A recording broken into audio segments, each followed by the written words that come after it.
कहने वाला कहता है कि एक मछुआ था जो बहुत ही गरीब था। मछुआ और उसकी पत्नी दोनों दिन भर मछलियां पकड़ते तथा शाम होने पर इन्हें बेचने के लिए ले जाते। जो धन मिलता वो इनकी आवश्यकताएं पूरी करने के लिए अपर्याप्त होता। इस दंपति को ऐसा समय भी देखना पड़ा जब इनके जाल में एक भी मछली न फंसी। मछुए की सारी कोशिशें बेकार गई। बहुत कुछ सोचा, सिर पटका, पर सब व्यर्थ। इन्हें भोजन के लाले पड़े। एक दिन मछुआ एक अन्य नदी में मछलियां पकड़ने गया। वहां एक बहुत बड़ी मछली इसके जाल में फंस गई। जाल समेटने और मछली को जाल से निकालने पर मछुआरी ने कहा कि इस मछली को बेचने के लिए ले जाएंगे। पर मछुए ने विरोध किया और कहा, नहीं, इसे हम स्वयं पकाकर खाएंगे। कल जो मछलियां हमारे जाल में फंस जाएंगी उन्हें बेचेंगे। मछुए की पत्नी ने मछली को पकाने के लिए काटना शुरू किया। मछली का पेट चीरने पर उसके पेट में से एक पत्थर निकला। उसे उठाकर मछुए ने नदी में फेंक दिया। पत्थर ज्यों ही नदी में गिरा वहां से एक तोता निकल आया। यह देख मछुआ आश्चर्य में पड़ गया। मछुए ने तोते को पकड़ लिया। तोता देखने में बहुत सुंदर एवं आकर्षक था। मछुआ ने उसे एक पिंजरे में डाला और उसे पालने लगा। यह तोता मनुष्यों की तरह बातें करने लगा। यह देखकर मछुए को और भी आश्चर्य हुआ। वो सोचने लगा, भला यह क्या रहस्य है। जब उसे कुछ भी समझ में न आया तो तोते से ही पूछ बैठा, बताओ यह क्या माजरा है। तुम नदी के पानी में से कैसे प्रकट हुए और मनुष्य की तरह बोलने लगे। तोते ने मछुए को अपना किस्सा सुनाना शुरू कर दिया। मैं एक जौहरी था, हीरे खरीदने और बेचने का कारोबार करता था। एक दिन एक आदमी बोलने वाला तोता बेचने आया। मुझे वो तोता बहुत पसंद आया और मैंने 10,000 मुहरों में उसे खरीद लिया। उस तोते की मैंने खूब देखभाल की, पाला पोसा और साध लिया। जब वो तोता खूब समझ गया तो मैं उसे पिंजरे के बाहर भी रखने लगा। वो उड़कर इधर उधर भी जाने लगा पर बाद में वापस आ जाता। एक दिन वो उड़कर गया तो वापस न लौटा। मैंने सोचा शायद किसी जंगल में भाग गया होगा या फिर शायद उसे कोई बिल्ली खा गई होगी। कई दिन बीत जाने पर वो तोता अचानक लौट आया।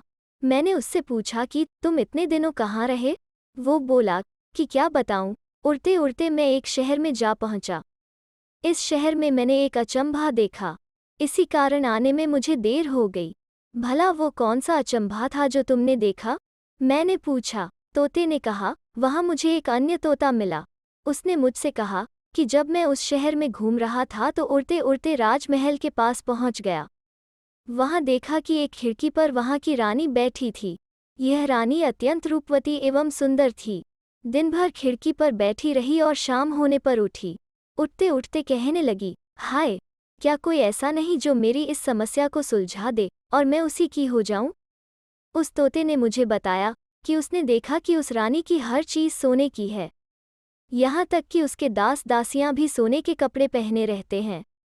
यह रानी वहां स्वयं राज करती है पर भाग्य को कोसती रहती है। हर दिन मैंने उसे खिड़की पर बैठे देखा और शाम को उठते समय, हाय, क्या कोई ऐसा नहीं जो मेरी इस उलझन को सुलझा दे और मैं उसकी हो जाऊं, कहते सुना। तोते ने मछुए से कहा। जब उस तोते ने यह सब कुछ मुझे कहा तो मेरा मन भी उस रानी को देखने के लिए मचल गया। मैंने कहा, मैं भी देखूं कि उस रानी की समस्या क्या है। मैंने तोते से कहा कि वो मुझे उस महल के पास ले चले। तोता अपने साथ मुझे महल के पास ले गया। वहां पहुंचने पर मैंने उस तोते से पूछा कि भाई, रानी के महल में कैसे प्रवेश करूं। वो बोला कि उसे संदेश भेज दो कि तुम उसकी समस्या को सुलझा सकते हो। उत्तर में वो जब कुछ कहेगी तो मैं तुम्हें स्वयं बता दूंगा कि क्या करना है। जब मैं रानी के पास गया तो वो पर्दे की ओट से कहने लगी कि यहाँ एक मैदान है। हर 8वें दिन वहाँ एक मकान प्रकट हो जाता है।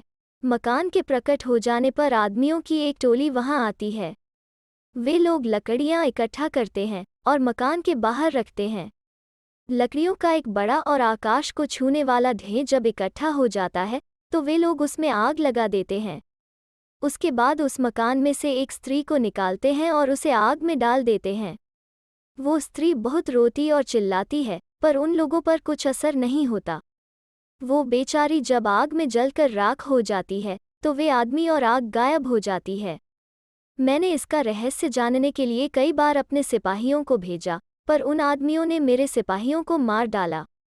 तब मैंने यह शर्त रखी कि जो इस रहस्य का पता लगाएगा उसी से मैं विवाह करूंगी, वही यहाँ का राजा बनेगा। रानी ने बताया कि आज तक बहुत से लोग आए पर मेरी इस समस्या को कोई सुलझा न सका। वहाँ जो भी जाता है लौट के नहीं आता। तोते ने मछुए से कहा कि यह सुनने के बाद मैं उस तोते के पास गया और इस बारे में बात की। उस तोते ने कहा, तुम एक काम करो, अमुक पर्वत पर एक मलंग बाबा वास करता है, तुम उसी के पास जाओ, उससे विनती करो, अनुनय विनय करो, वो जरूर कोई मार्ग सुझाएगा। इसके पश्चात क्या करना होगा वो मैं बताऊंगा। तोते ने मछुए से कहा कि मैं उस मलंग बाबा के पास गया। मैंने उसे एक गुफा में अपनी साधना में लीन पाया। मैं उसकी खूब सेवा करने लगा। एक दिन मलंग बाबा ने मुझसे पूछा कि तुम्हें क्या चाहिए। मैंने कहा कि मैं यह समस्या सुलझा सकूं, बस मुझे यही चाहिए। उत्तर में उसने मुझे डांटते हुए कहा, चल जा अपने घर, इन बातों में मत उलझ। मैंने कुछ न माना और अपने हठ पर अड़ा रहा। मैं उनके सामने रोया, गिड़गिड़ाया और फिर उनकी सेवा में लग गया। आखिर एक दिन मलंग बाबा पसीजे। उन्होंने मुझे एक झोला और एक डंडा दिया। बोले, अमुक स्थान पर जा, वहाँ एक सोता है। डंडा हाथ में पकड़ व आंखें मूंद कर उस सोते में उतर जाना, वहाँ तुम्हें एक नया ही संसार दिखाई देगा।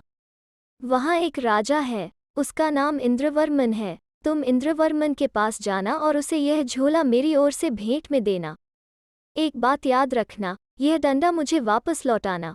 इंद्रवर्मन को ही तुम सारा किस्सा सुनाना, वही तुम्हारी समस्या सुलझा देगा। तोते ने मछुए से कहा कि जब मैं राजा इंद्रवर्मन के पास गया और उसे सारी बात कह सुनाई तो वो मुझसे कहने लगा कि वो जो तुमने मकान देखा है, यह तिलिस्म से बनता है। जो आदमी तुमने देखे वे मेरे आदमी हैं। वो महिला मेरी पुत्री है। वो एक व्यक्ति के साथ भाग गई थी क्योंकि वो उस पर मोहित हो गई थी।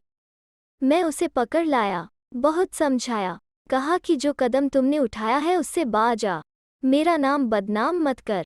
वो कुछ न बोली और मुंह फेर लिया। इसीलिए उसके लिए मैंने यह दंड नियत किया है।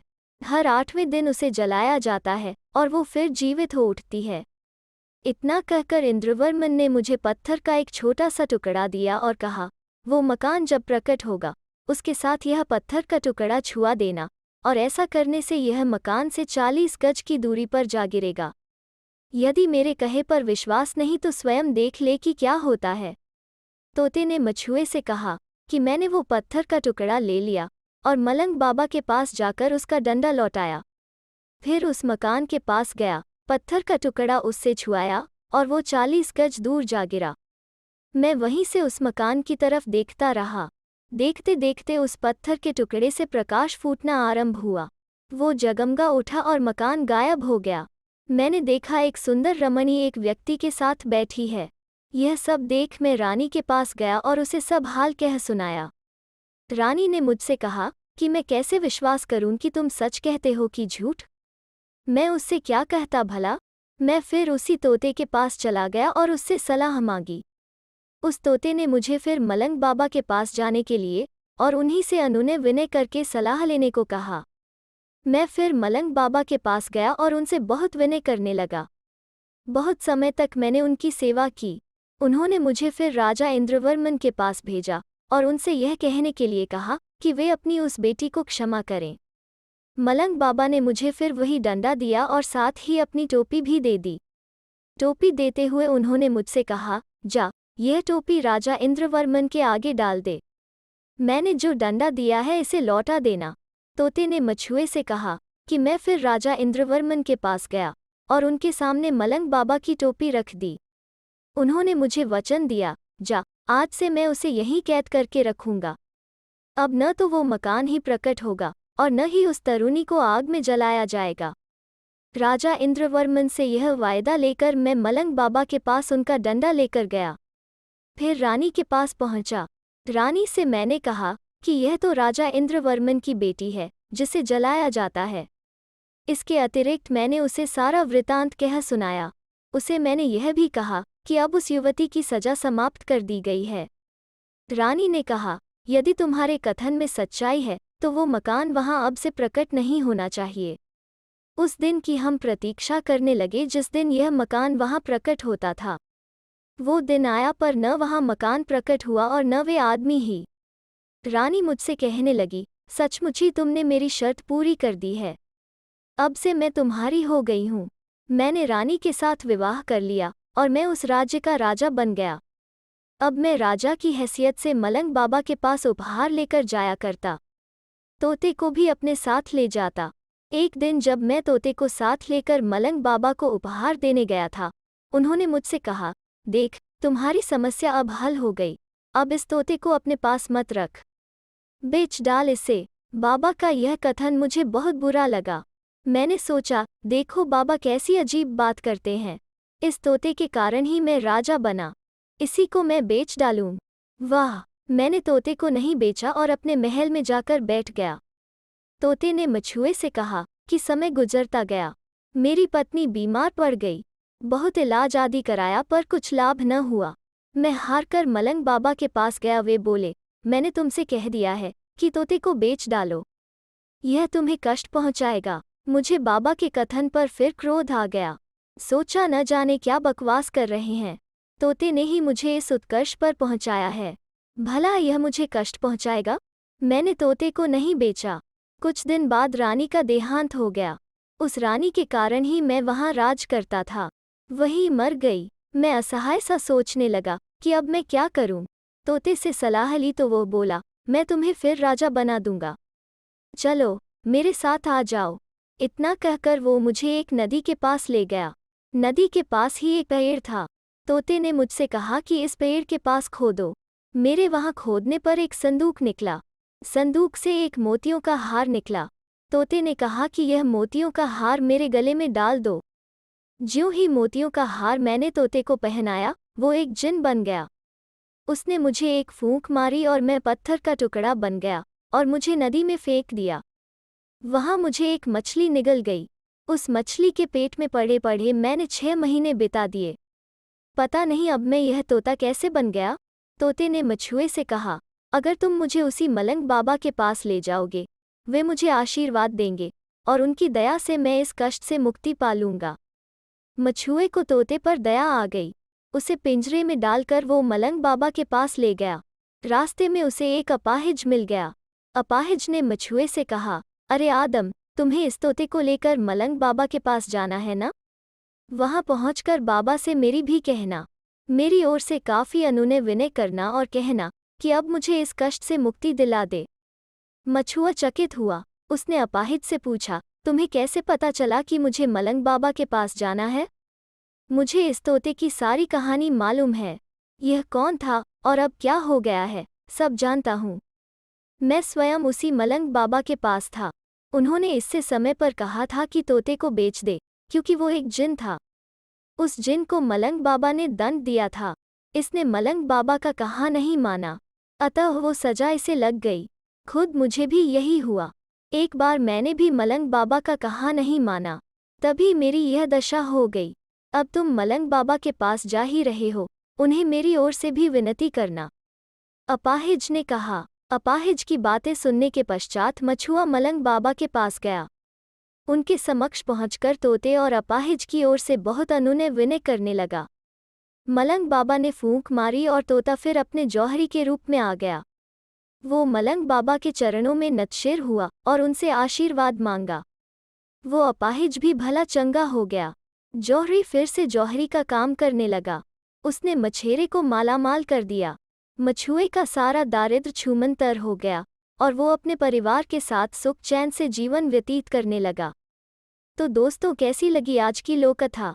अगर अच्छी लगी तो लाइक और शेयर करें और चैनल को सब्सक्राइब करना ना भूलें। फिर मिलते हैं एक नई लोककथा पर।